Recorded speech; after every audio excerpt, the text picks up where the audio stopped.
Selamat pagi semuanya, perkenalkan saya Alvin atau Simana, kita Kurniawan dengan NIM 002. Itu pada kesempatan kali ini saya akan mempresentasikan tentang laporan praktikum anatomi blok 2.3. Baik, selanjutnya saya akan membacakan tentang badan yang akan kita. Dennis adalah seorang siswa SMP. Ia sempat terjatuh dari tangga dan kepalanya terbelah. Setelah itu dia mengaku sulit menggerakkan tangan, wajah, dan tak bisa merasakan nyeri. Nah, hal itu berhubungan dengan area Brodmann. Area Brodmann ini sebuah area yang secara umum untuk membantu mengidentifikasi dan untuk memfasilitasi penyelidikan yang terspesifikasikan untuk fungsi dalam korteks. Gen besar fungsi kortikal itu melibatkan aktivitas jaringan di beberapa area Brodmann. Area Brodmann juga dikaitkan dengan fungsi tertentu sekarang, seperti area sentral dan motorik primer, serta fungsi kognitif yang lebih tinggi seperti pemrosesan bahasa dan pengambilan.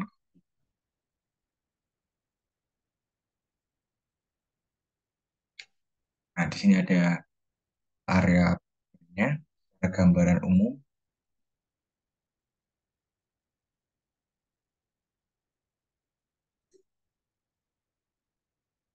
yang dibagi nanti oleh Gilus dan juga Lukus. Nah, di sini ada penjelasannya. Ada area Brodmann, area motorik primer yang eh, nomor 4, gyrus presentalis. Nah, dia untuk mengontrol gerakan voluntar wajah dan ekstremitas dengan traktus piramentalis. Lesi ini itu paresis. Kemudian ada yang nomor 6, ada area motorik sekunder, gyrus presentalis. Ya, yang mengendalikan gerakan voluntar berkaitan traktus ekstra piramentalis. Lesi di sini disebut apraksia. Misal otot manusia kontraksi menggenggam gelas motor primer, gelas tidak jatuh bila kontraksi otot manus. Gelas tidak jatuh bila kontraksi otot manus dapat dipertahankan oleh area motorik sekunder. Kemudian ada area Brodmann 312 yang merupakan area sensori primer untuk mengenali sumber kualitas nyeri dan raba tekan. 312 yang tengah ini. Kemudian ada area 43, area 40 yang ini yang tengah, area gustatorik yang berfungsi untuk mengenali rasa dan melalui indera pengecapan. Kemudian ada area 44-45 yang merupakan area bicara motorik atau area 445 ini yang khususnya untuk mengontrol aspek bicara secara motoriknya. Kemudian ada area 39, 40 dan yang dimana itu adalah area untuk area area bicara sensori atau area awareness yang nantinya untuk pengolahan, pemahaman, dan interpretasi bahasa maupun tulisan. Contohnya, lesi pada area Broca menyebabkan seorang dapat memahami isi pembicaraan, namun tidak dapat memberikan respon atau afasia motorik. Lesi pada area Wernicke tidak dapat memahami isi pembicaraan, namun dapat berbicara hingga responnya tidak selaras dengan pembicaraan. Kemudian ada area 41 dan 42 yang merupakan area auditory primer yang fungsinya adalah untuk kemampuan menerima rangsangan suara bila lesi terjadi penurunan pendengaran. Kemudian ada area 22 atau area auditori sekunder, merupakan area interpretasi dan asosiasi pendengaran. Bila lesi disebut Wernicke, afasia sensorik atau afasia reseptif. Kemudian di sini ada area visual primer atau area 17 disebut di visual karina yang fungsinya adalah untuk kemampuan menerima rangsangan cahaya atau untuk melihat bila lesi dapat muncul hemianopsia homonim kolateral.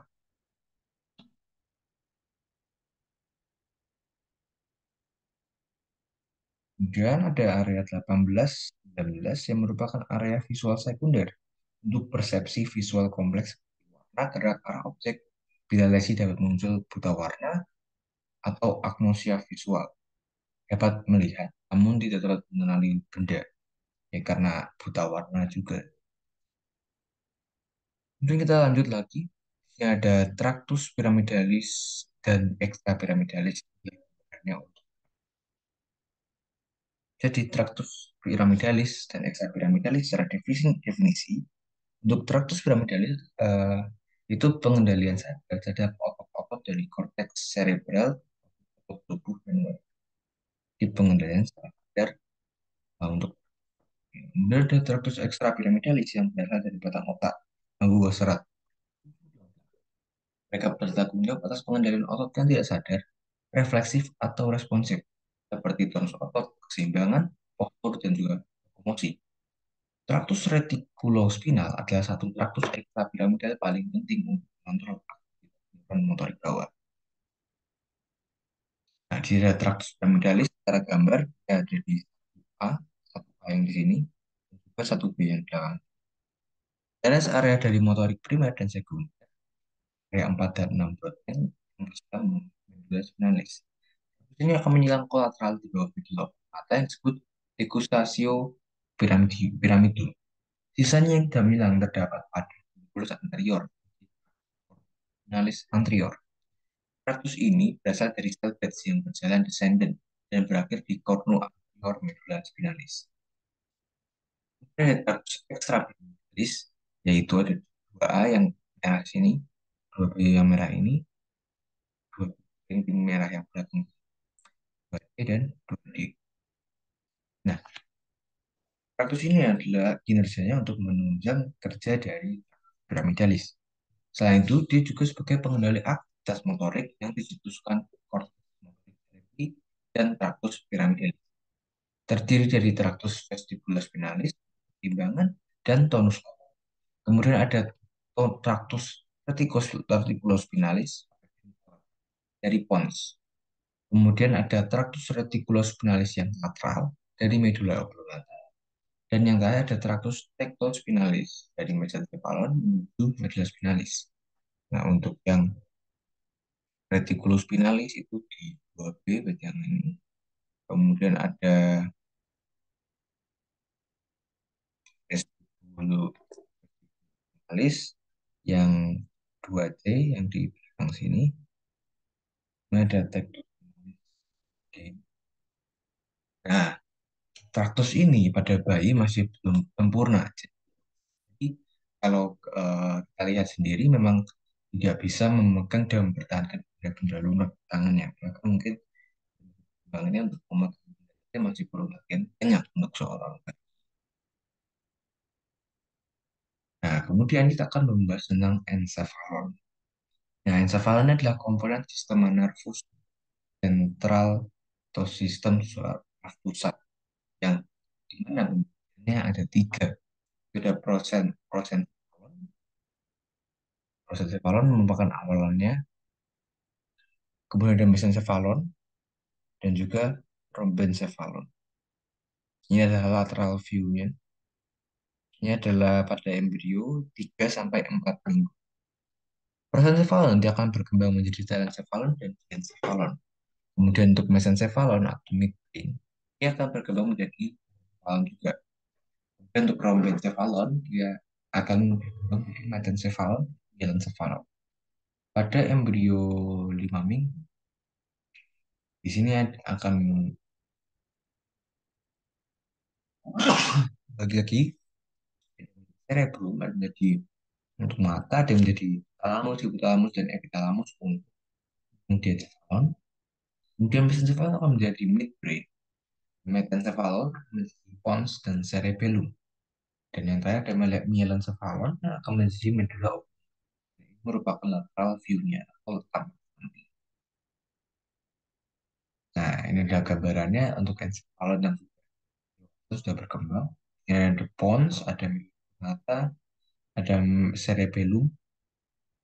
Kemudian di sini ada perkembangan dari telencephalon, dan encephalon yang merupakan dari prosencephalon. Jadi encephalon biasanya ada lobus lobusnya sudah dikembangkan, lobus frontalis, temporalis, parietalis, dan lobus orbitalis. Kemudian di sini ada yang pembagian dari diencephalon. Diencephalon merupakan perkataan dari encephalon. Kemudian dia akan menjadi hipotalamus dan talamus. Selain dua itu juga ada epitalamus. Nah, ini ada mesencephalon, yang merupakan brain. Dia masih sama namanya, cuman diganti jadi midbrain pada akhirnya. Kemudian ada cerebellum, mesencephalon, juga bermata yang dan pons. Nah, ini ada penjelasan sedikit tentang encephalon yang cerebrum. Nah, bagian keluar dari cerebrum bersusun atas lipatan-lipatan gyrus dan visura atau sulcus. Gyrus merupakan bagian yang menonjol atau rigid-rigidnya. Kemudian visura atau sulcus merupakan bagian hubungannya yang dibagi menjadi beberapa lobi lobus-lobus oleh sulcus atau sulcus-sulcus yang besar. Kemudian ada pertama sulcus centralis, visura Rolandi yang berada di antara gyrus presentalis dan postcentralis, misalkan lobus frontalis dan parietalis. Kemudian ada sulcus lateralis cerebri sylvie, Silvi, memisahkan antara lobus temporalis, lobus frontalis dan parietalis. Kemudian ada yang berikutnya ada sulcus parieto-occipitalis yang memisahkan lobus parietal dan lobus occipitalis. Ada suku sakal sarina yang berada di antara facies medial hemisferium, di mana dua sulcus ini berada di bawah ujung posterior corpus callosum hingga polus occipitalis dan banyak korteks primer daerah itu. Kemudian ada gyrus presentalis yang terletak di antara sulcus presentalis dan sulcus centralis. Ada juga gyrus frontalis superior yang berada di superior sulcus frontalis superior. Berikutnya ada gyrus frontalis medius berada di antara sulcus frontalis superior et inferior. Dan terakhir ada gyrus frontalis inferior yang berada di inferior dari sulcus frontalis inferior. Ini kalau ada gambarannya ini ada empat yang depan sini. Dan ada mereka di antara sulcus venteralis, tralis dan sebagainya.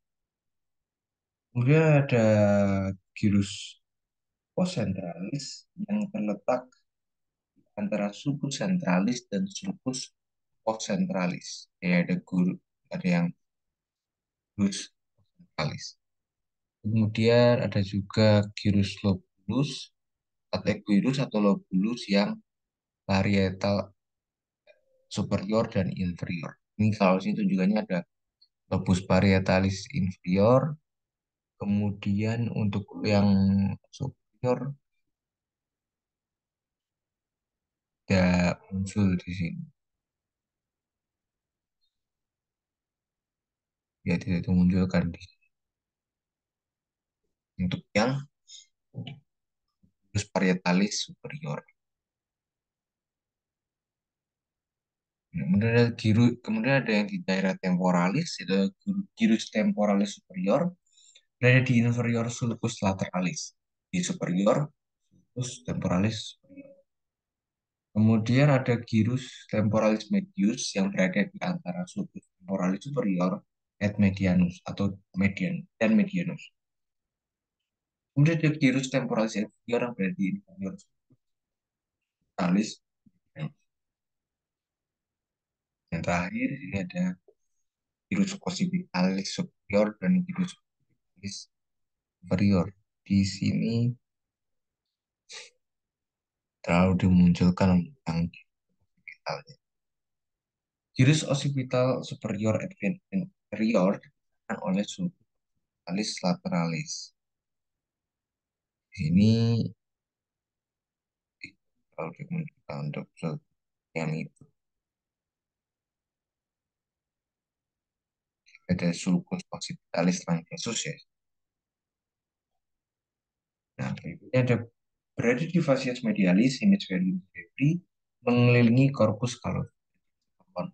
Itu ada gyrus gimuli, gyrus parahipokampalis, juga ada area subkalosi formasio hippocampi.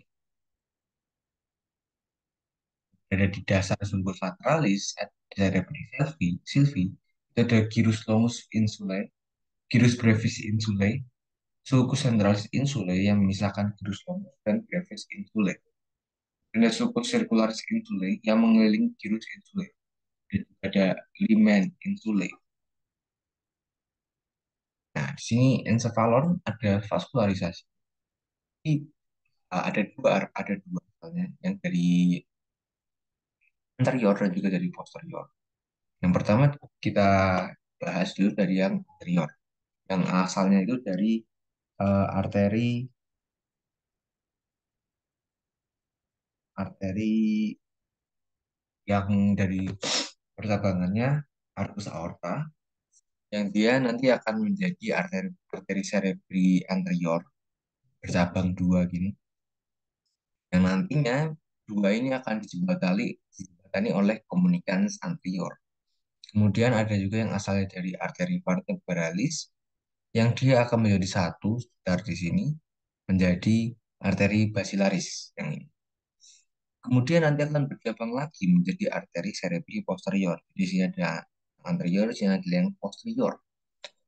Nah, kemudian di sini ada arteri cerebri media. Yang nantinya dihubung oleh arteri cerebri posterior, ini oleh arteri komunikan posterior. Kenapa ada jembatan-jembatan ini? Yang fungsinya adalah ketika terjadi sumbatan, maka akan ada saluran lain yang terhubung jembatannya, sehingga bisa mengalirkan melalui jalur yang lain ketika di jembatan. Sehingga tidak langsung terhenti. Nah, ensefalon menerima suplai arterialnya dari dua pasang pembuluh darah, juga arteri kartis interna yang tadi sudah kita sebutkan, yang saling berhubungan pada kavitas krani untuk membentuk cerebrosus cerebri dari Willis. Nah, untuk medula spinalis, ini ada drainase vena encephalon, dimulai dalam seperti jaringan saluran-saluran vena kecil yang mengarah pada vena cerebri yang lebih besar. Vena cerebri dan vena yang mengalirkan darah truncus encephali, yang akhirnya bermuara pada sinus durematris. Sinus durematris adalah ruangan-ruangan berlapis endotelium di antara lamina eksterna dan lamina interna dura mater, yang akhirnya mengarah pada vena jugularis interna, yang juga bermuara pada sinus durematris adalah vena diploicae, yang berjalan di antara tabula interna dan tabula eksterna, tulang kompakta, pada atap kavitas kranii, dan vena emiserae yang lewat dari sisi luar kavitas kranii ke dulai mavis. Nah, ini ada medulla spinalis. Nah, ada dua struktur yang kita bahas, yaitu eksterna dan juga interna dari medulla spinalis. Struktur eksterna itu ada visura mediana ini, sulcus mediana posterior, sulcus anterolateralis yang merupakan tempat keluarnya radix anterior, radix efferent, atau radix motor. Kemudian ada sulcus posterolateralis yang merupakan tempat keluarnya radix posterior, atau radix afferent, atau radix sensor. Kemudian secara struktur interna medulla spinalis itu ada tiga: substansia alba, substansia maaf ada dua, substansia alba dan substansia grisea. Substansia alba warnanya putih karena ini adalah serabut saraf yang terselubung nyali. Kemudian ada substansia grisea warnanya abu-abu karena didominasi oleh badan sel saraf. Di tengahnya terdapat kanalis centralis yang nantinya akan terisi LCS hingga ke ventriculus terminale. Nah, yang tadi substansi alba akan dibagi menjadi tiga bagian, ada funiculus anterior, funiculus lateral, dan funiculus posterior. Nah, medulla spinalis itu plexus cervicalis bentuk oleh ramus primary ventralis. Kemudian ada nervus cervicalis 1 sampai 5 atau nervi spinalis yang berasal dari segmen cervical 1 sampai 4.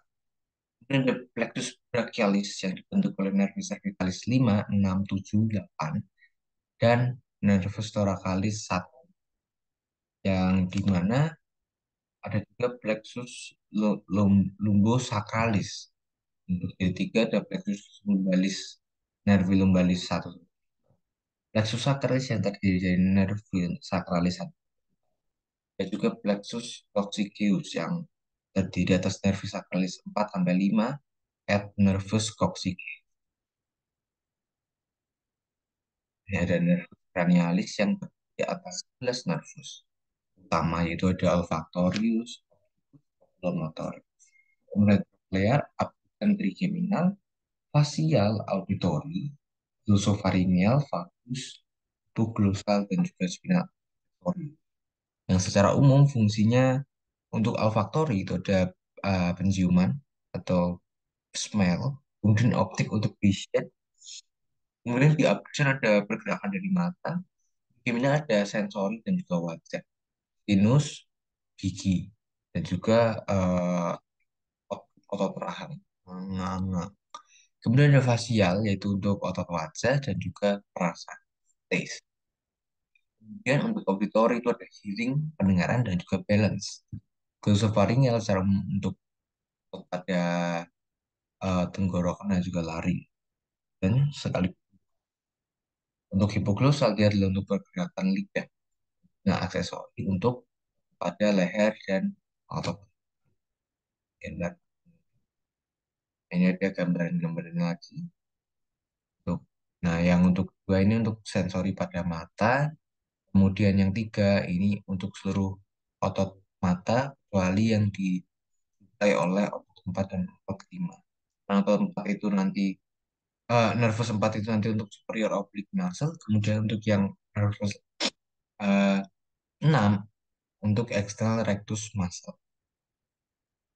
Nah, di sini ada bagiannya. Kalau nervus 1 dia keluar dari kraniumnya, keluaran dari kranium itu melalui lamina cribosa tulang ethmoidale. Kalau nervus 2 itu canalis opticus, nervus 3 itu dari visura orbitalis superior. Sama juga dengan nervus 4 atau nervus trochlearis berasal dari visura orbitalis superior. Kemudian ada nervus trigeminus yang nantinya akan keluar dari visura orbitalis superior, tapi yang divisi ophthalmicus atau V1, foramen rotundum. Kemudian nervus maxillaris V2, foramen ovale divisi mandibularis atau V3. Kemudian ada nervus vestibularis, ini untuk yang 8, yang nantinya akan meninggalkan kavitas kranium melalui meatus acousticus internus dari telinga. Memang berhubungan. Kemudian ini ada nervus abducens atau nervus 6 yang nantinya akan keluar juga dari visura orbitalis superior. Kemudian ada nervus facialis atau nervus 7 yang keluarnya melalui foramen stylomastoideum. Nantinya nervus ini akan meninggalkan kavitas kranii melalui meatus acousticus dan memberi cabang pada canalis facialis tulang temporal sebelum keluar melalui foramen stylomastoideum. Cabang-cabang ini meninggalkan kranium melalui visura dan canalis. Kemudian ada nervus 9 atau glossopharyngeus yang keluar dari foramen jugulare. Nervus vagus atau nervus 10 yang keluar dari foramen jugulare juga, dan nervus accessorius 11. Kemudian yang terakhir ada nervus hypoglossus 12 karena yang keluar dari kanalis hypoglossus.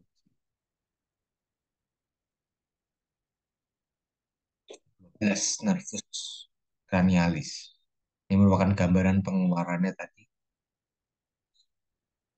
Nah, yang keluar dari sini, keluar dari sana. Nah, kemudian di sini ada circulus arteriosus wilisi. Ya, seperti gambar biasanya sama seperti tadi. Arteri cerebri anterior, kemudian nanti ada komunikasi anterior, dan sebagainya. Dan sebagainya.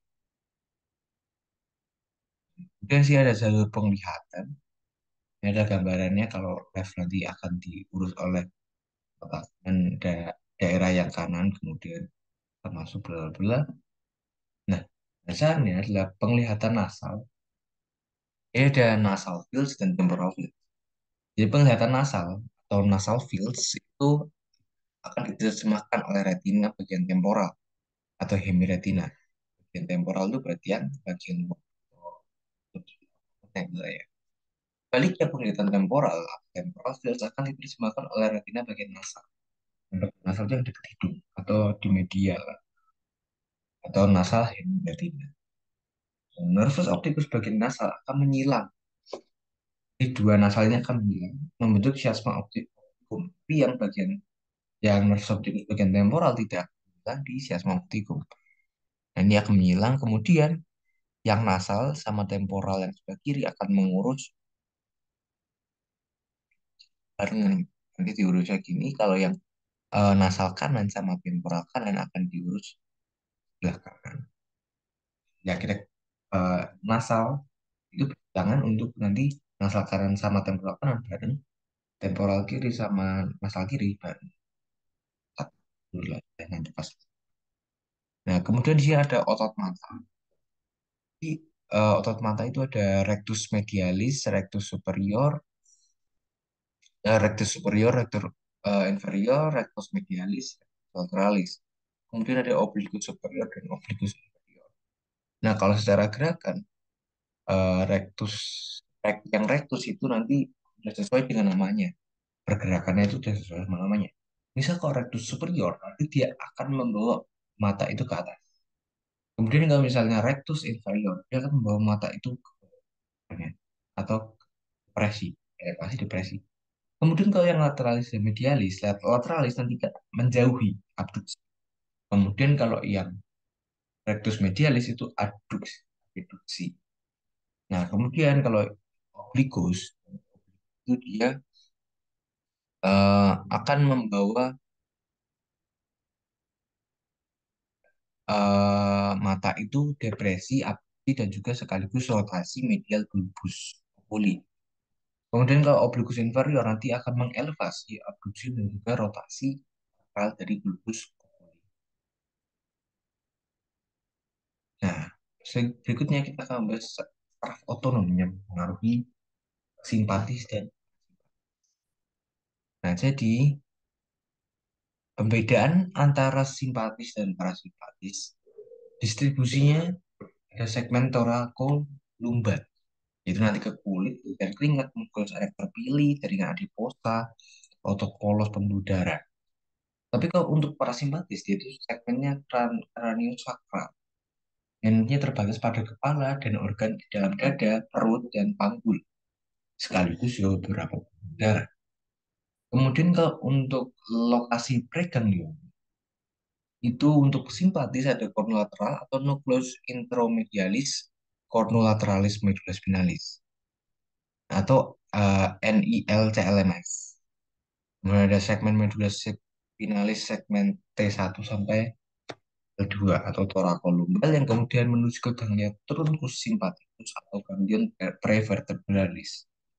Sedangkan untuk parasimpatis itu ada nucleus saraf kranial 3, 7, 9, dan 10 dan juga substansia grisea medulla spinalis segmen S2 sampai S4 craniosacral yang nantinya akan menuju ke ganglion terminalis. Kemudian ada panjang akson. Nah, kalau untuk simpatis, neuron praganglionik memiliki akson pendek dan postganglioniknya lebih.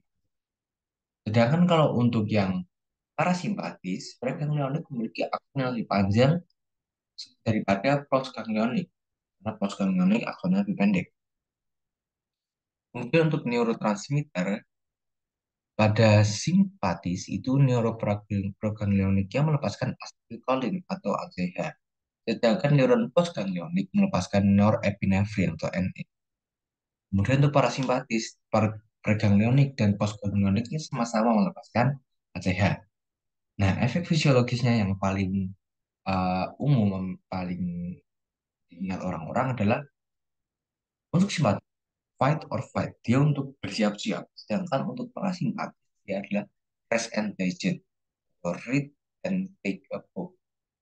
Ya, jadi saya santai gitu. Untuk parasimpatis, slow. Kemudian ini ada modalitas saraf kranial. Ada 7 tipe modalitas atau komponen nukleus nervus cranialis.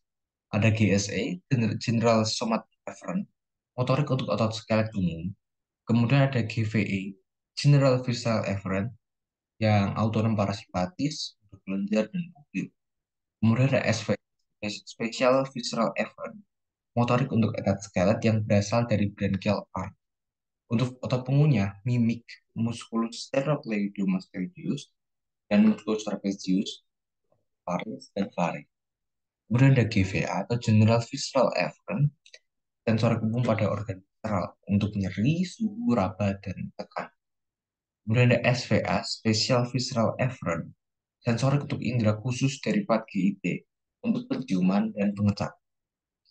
Kemudian ada GSA, General Somatic Efferent, sensorik untuk tubuh, yaitu ada nyeri, suhu, raba, dan tekan. Kemudian yang terakhir ada SSA atau Special Somatic Efferent, sensorik untuk indera khusus dari tubuh atau soma untuk visual keseimbangan dan pendengaran. Baik, sekian presentasi dari saya tentang eh, tadi seperti finalis dan sebagainya. Ya,